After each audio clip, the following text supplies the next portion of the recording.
ভবিষ্যৎ হোক নিরাপদ, বিনিয়োগ হোক বিশ্বস্ত, আর আমার পছন্দ সল্ট বে। ওয়েলকাম টু সল্ট বে।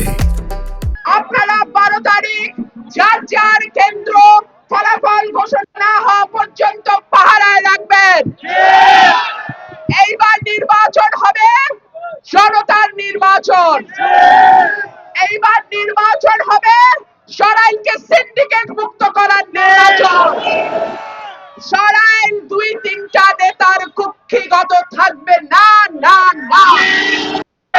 সরাইলের মানুষ সরাইলের ভাগ্য নির্ধারণ করবে।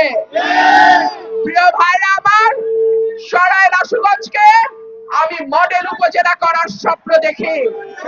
সরাইল আশুগঞ্জকে আমি পৌরসভা করার স্বপ্ন দেখি।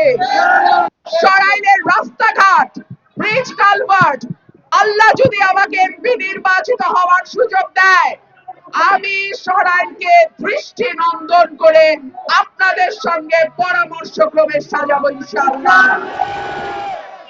আমার বরাদ্দ ছিল নির্বাচিত এমপির অনেক কম, সুতরাং সেইটা শুধু কিছু টিয়ার কামি খায়ের বাইরে আমার কোনো বরাদ্দ ছিল না।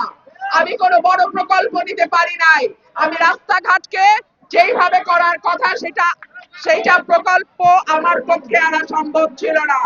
কিন্তু এইবার যদি আমি নির্বাচিত এমপি হতে পারি, ইনশাআল্লাহ আমি একটা নতুন সরাইলের স্বপ্ন দেখি। আপনারা আমার সঙ্গে আছেন?